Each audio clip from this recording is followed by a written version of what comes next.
Okay, right. See how this goes.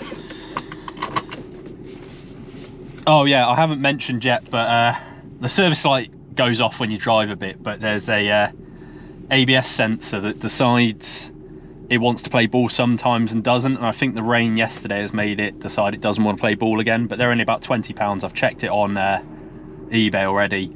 Not too hard to replace, so I'm not too bold about that, and that's what's causing the traction light on, is just one faulty sensor, because it goes off and comes back on periodically.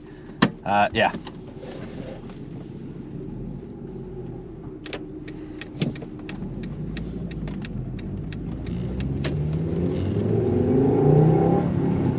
So you got it a bit there. As you take it up, you get this raw engine noise. Got a bit of wheel spin in a pothole there. That was a bit scary. So I'll give you a quick rundown on the nuances, how it drives, and as I said in the first one, the suspension and the turning is all quite sort of wallowy, like it doesn't feel as connected as a newer car, and it gives it a completely different driving experience, because the steering's a bit wishy-washy sometimes. Don't get me wrong, it turns and it corners well for the size of the car, but you'll be going along and you'll just be like, it'll take a little bit of input before the power steering and everything kicks in. Like there, we were just sort of leaning around to sort of, whereas in the Focus you'd still be steady, but you'd be trying to come out your seat. This sort of comforts it out a bit more. So what I'm going to do, like permitting, is I'm going to take you up a bit of road around near me, where you've seen it if you watched the video, like where I took my bike up it back in 2019, but it's Fish Hill. Pretty much it's just a hill with double lane going up, but it's got 3 really nice sort of gradual corners, and that should give a bit more insight into how this thing corners like that. And I just want to see how it comes out on camera, really. So sort of how it corners, and being a 2.5 litre naturally aspirated, the obvious sort of lack of torque that you get, because obviously most cars these days are all turboed, so going along at 2000 RPM you'd be able to put your foot down, you'd get a bit, whereas I'm here in 2000 RPM in 5th gear, and it doesn't really want to do much. So with this car you've got to use the revs a lot more, otherwise you aren't really going to go anywhere. It takes a while, so you can put your foot flat to the floor, but if you're starting from 2000 RPM it takes up until you get probably to about 3000 to actually kick in, because it's not assisted with like a turbo or anything like most cars. So you do feel that, because obviously with the Focus, I'm going to keep comparing it because it's the easiest one on hand, being a similar sized engine but with a big old turbo on it, it's got sort of torque all throughout the range, whereas you'll be going, so obviously I'm at 2500 RPM now. Yeah, you get that sort of lovely engine roar. It's just sort of meaty sound coming from the front, from the from the Inline 5, and as soon as I did that I was still like, oh my god. Alright, I love it, I love the car already. And it's not quick because obviously you've got to use it, but you can accelerate and get a nice noise and still not be breaking the speed limit. Whereas in the Focus, as I said, you put your foot down in 6th gear and you're accidentally, you're accidentally probably over 60 mile an hour, whereas this, I'm putting my foot to the floor in 3rd gear, and then you go building, building, building, raw, and we're at 60, sorry. Now the thing I love about this car is how it looks as you're driving. I've looked at the reflection when I've drove past like shop windows, and it just looks so good in my opinion as you come along. And then I just want to get it back looking nice, fixed up, maybe get some new suspension exhaust, just make it into what it can be, what it deserves to be. It's my twin of a car at the end of the day. Both 1997 babies.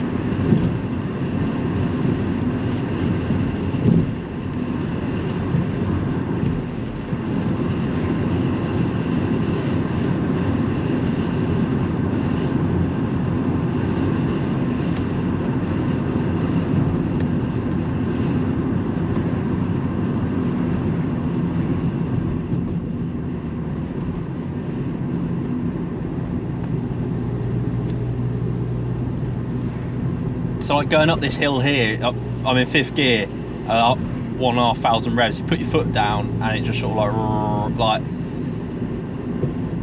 the difference between a naturally aspirated and like a turboed engine is starting to come back into realisation for me, and it's just, yeah, it's the first time I've driven anything this big capacity without anything on it, and yeah, you just get a bit of noise and not a lot of go, unless if you use, like I said, unless if you use the gears, which makes it a bit more engaging and sort of fun. Weird to say it, but yeah, it's fun because I'm using all of the rev range to get there, whereas in the Focus you put your foot down and you're like, right, I'm in 2nd gear, you put your foot down, suddenly you're doing 70 mile an hour like within a few seconds. It's just down into 3rd and accelerate up to 60. There we go.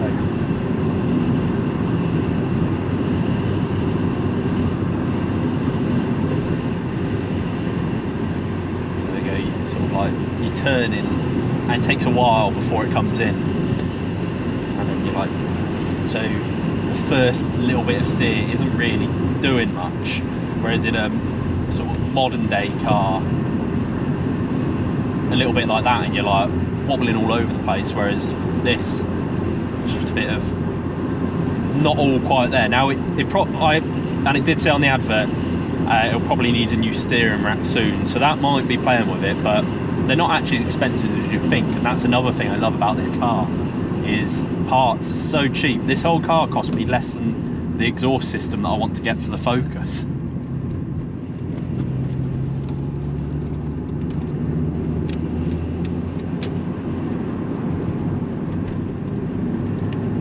Little known, but these Nissan Algrands, I'm not sure how much you can see in front, this little Nissan minivan thing, they're actually, some of them have the same V6 engine out of a 350 Zin. Right.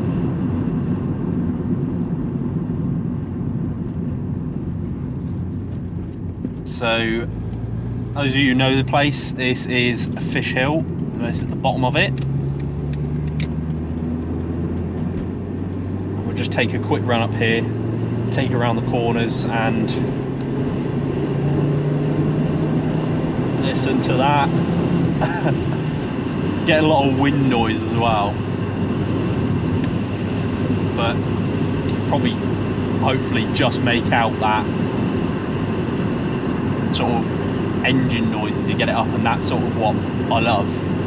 It's sad, but it's just like a heavy old tank with a big old engine in, just pulling you up, and you feel like you've got some presence on the road just through the sheer size of it. Now we're at 2,500 RPM, 5th gear, and this is something I haven't had up here in quite a while, is I will start to lose pace. Like, I'm maintaining just 60 mile an hour at the moment,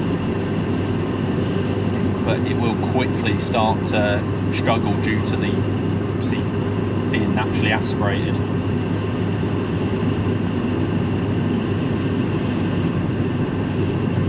Right, so here's the first corner. It's a series of 3 corners. You've got 2 lefts and a right, like varying degrees of sharpness. So go in, put it round, we're leaning, just staying in the lines.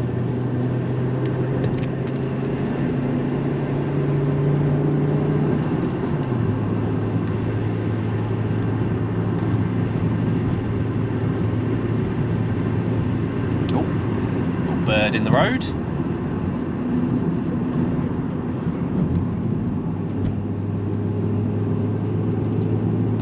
That's the right. This is honestly one of my favourite bits of road.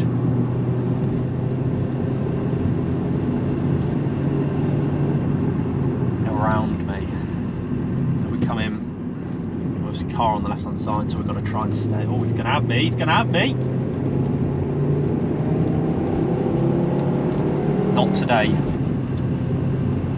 A mighty 2.5 litre inline 5. Just managed to cruise past him.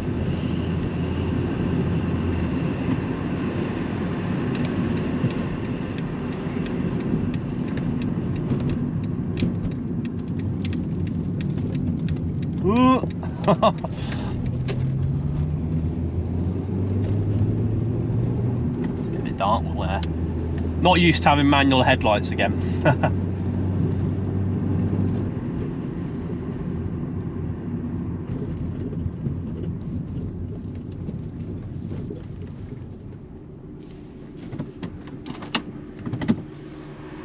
So anyway guys, yeah, this, turn the lights off so I'm not wasting all the battery.